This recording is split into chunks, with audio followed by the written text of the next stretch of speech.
जैसा कि हमारे वीडियो में आपको दिखाई दे रहा होगा समास की श्रृंखला, और हम इसके पहले की वीडियो में आपको अव्ययी भाव समास बताए हैं। आज नंबर 2 पर हमारा तत्पुरुष समास आता है। इस तत्पुरुष समास की हम विधिवत चर्चा करेंगे।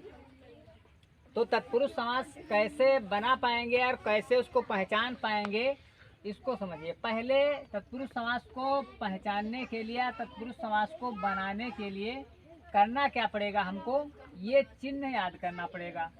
ये प्रथमा ने, द्वितीया को, तृतीया से द्वारा, चतुर्थी के लिए, पंचमी से अलग, षष्ठी का की के, और सप्तमी में और पर।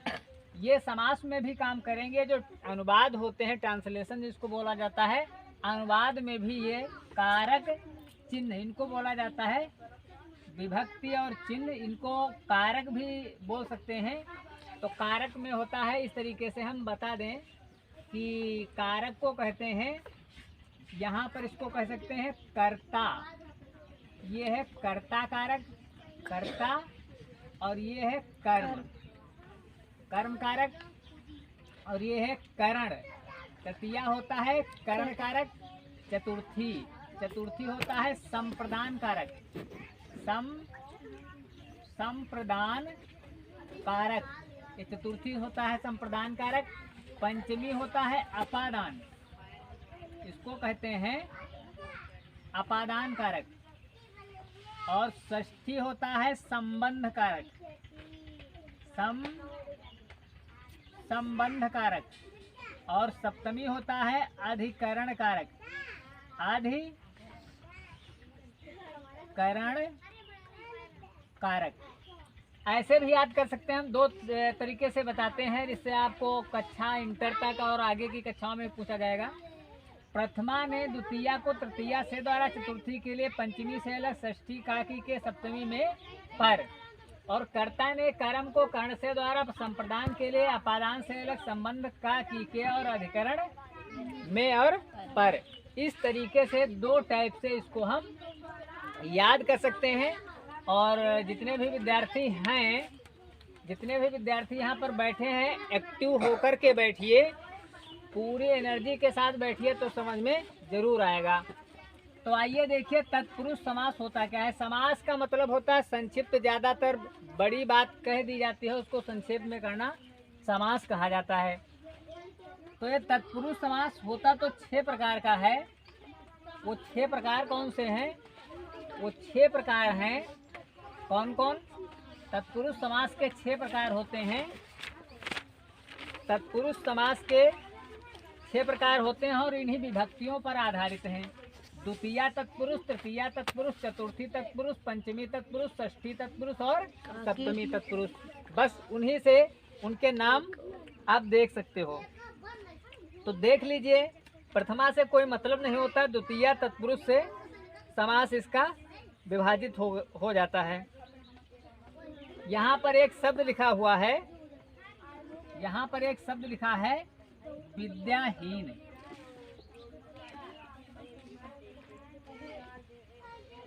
इसमें दिखाई दे रहा है? हाँ। विद्याहीन शब्द लिखा है, देख पा रहे होंगे। हम बता रहे थे समास का अर्थ होता है संक्षेप करना। तो विद्याहीन का अर्थ निकल रहा है कि कोई भी व्यक्ति है वो विद्या से हीन है। यहाँ पर इसका विग्रह बन रहा है कि विद्या से हीन, यानी इसको हम विग्रह में डालेंगे तो लिखेंगे विद्या से हीन। हीन का मतलब वो चीज उसके पास नहीं है। विद्याहीन का मतलब है विद्या से हीन, विद्या से हीन। तो यहाँ पर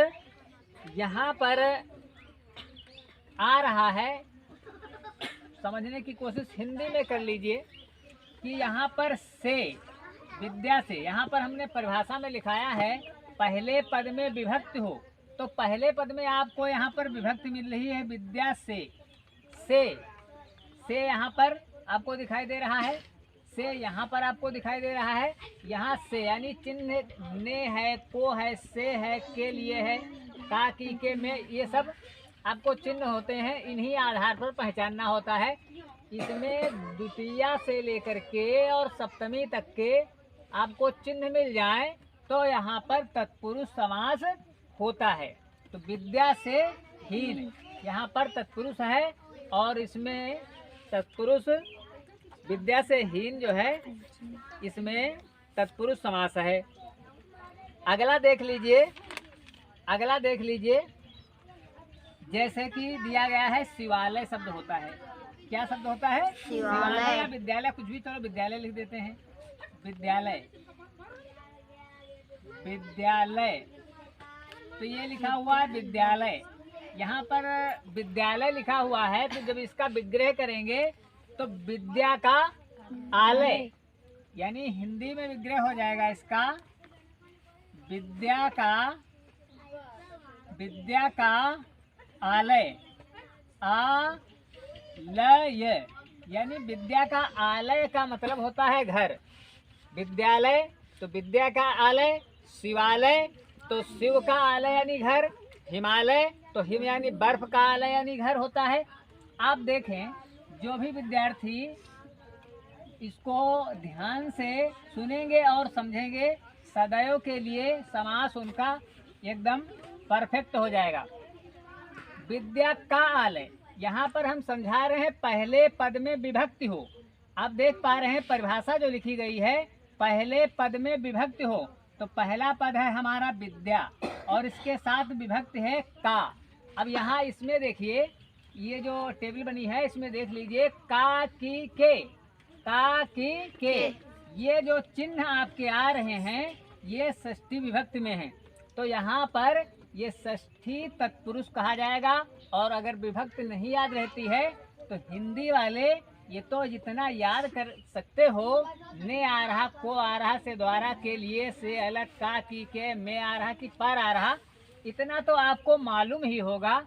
और इतनी चीज़ अगर ऐसे शब्द और ऐसे चिन्ह आपको मिल जाते हैं तो उनमें तत्पुरुष समास पाया जाता है। कौन सा तत्पुरुष है अगर ऐसा कह दिया जाता तो इस हिसाब से ये चिन्ह याद कर लीजिए, आपका कभी भी गलत नहीं होगा भविष्य में। और अगर ये चिन्ह याद नहीं कर पाते हैं तब भी आप ये क्लियर कर देंगे कि यहाँ पर तत्पुरुष समास है। तो यहाँ विद्या का आलय का षष्ठी तत्पुरुष, इसलिए समास इसका ये हो गया विद्या का आलय, ये हो गया विग्रह। और आगे लिख सकते हैं हम षष्ठी तत्पुरुष, षष्ठी ऐसे लिखा जाएगा, षष्ठी और तत्पुरुष, तत्पुरुष यानी तत्पुरुष ये समास का नाम है, षष्ठी विभक्ति है, इसलिए हमारा इसमें समास है षष्ठी तत्पुरुष। जो 6 प्रकार के समास हैं उनके नाम विभक्तियों पर आधारित हैं। द्वितीया तत्पुरुष, तृतीया तत्पुरुष, चतुर्थी तत्पुरुष, पंचमी तत्पुरुष, षष्ठी तत्पुरुष, सप्तमी तत्पुरुष। तो ये जो विद्यालय है इसमें हमारा जो समास बना है वो तत्पुरुष है और षष्ठी तत्पुरुष है। यहाँ तक समझ में आया होगा, यहाँ तक समझ में आया होगा। और देख लीजिए, वृक्ष पतितः, वृक्ष पतितः एक शब्द आता है, वृक्ष पतितः, वृक्ष पतितः, ये वृक्ष पतितः लिखा हुआ है। और वृक्ष पतिता का मतलब ये है कि वृक्ष से गिरा हुआ, वृक्ष से क्या है? गिरा हुआ, वृक्ष से गिरा हुआ, पतिता माने गिरा हुआ। तो इसका हम विग्रह हिंदी में करते हैं, फिर आपको संस्कृत में अगले वीडियो में बताएंगे संस्कृत में विग्रह कैसे होगा। तो वृक्ष पतिता का मतलब होता है कि वृक्ष से पतिता माने गिरा हुआ, यानी गिरा हुआ, गिरा हुआ।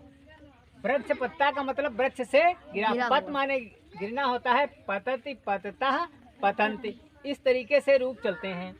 आप लोगों को एक शब्द रूप, एक धातु रूप कम से कम जरूर याद कर लें। राम की याद करोगे, राम रामो रामा, रामम रामो रामान, और रामेण रामाभ्याम रामे, रामाय रामाभ्याम रामेभ्य, रामात रामाभ्याम रामेभ्य, रामस्य रामयो रामाणाम, रामे रामयो रामेश। बहुत आसान है, इस तरीके से याद कर लीजिए। पठ धातु है, गम धातु है, दृश धातु है, पत्स है, इस तरीके से धातु रूप होते हैं, धातु रूप भी एक याद कर लोगे तो आगे आपका काम बढ़ता रहेगा।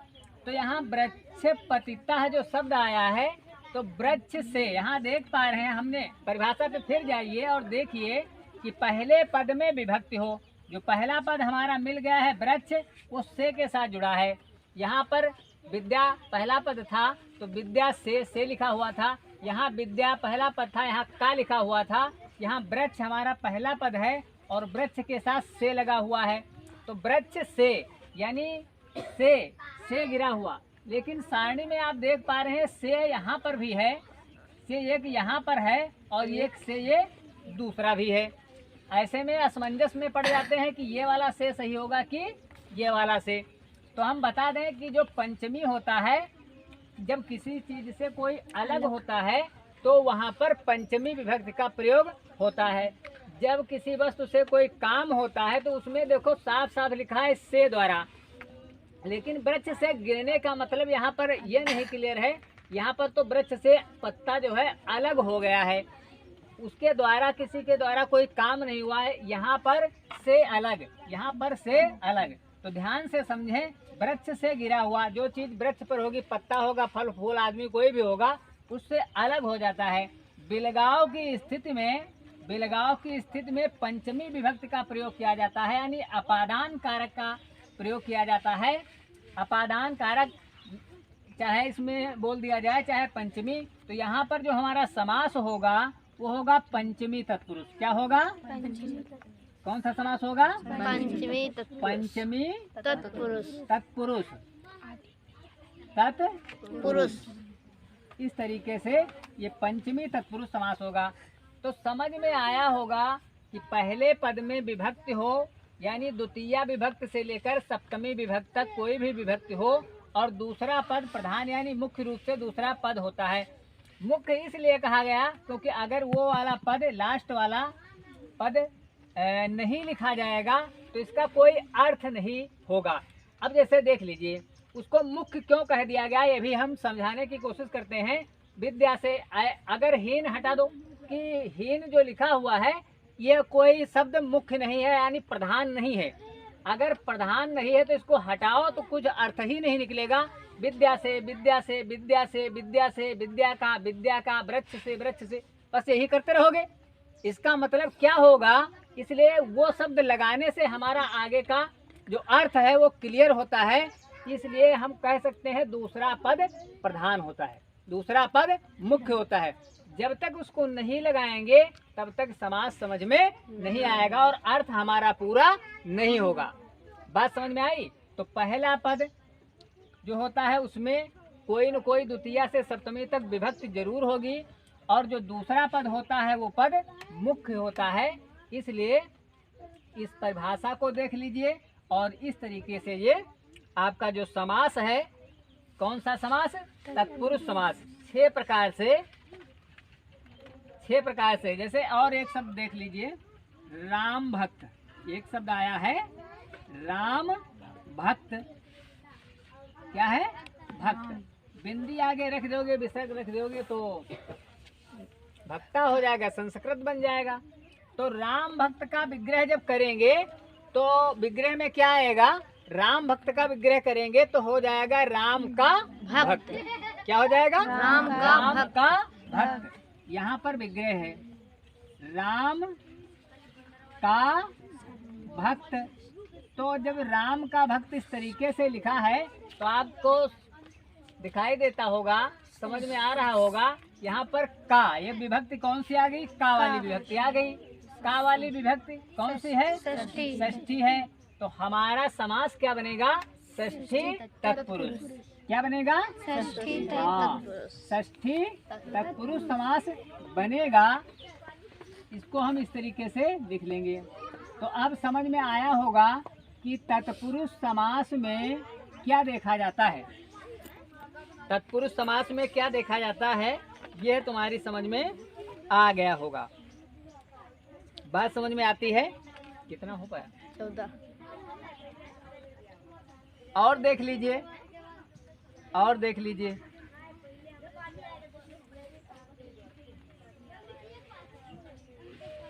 यहाँ पर और एक शब्द है ग्राम गता, जैसे लिखा है बोर्ड पर, जगह कम रह गई है। ग्राम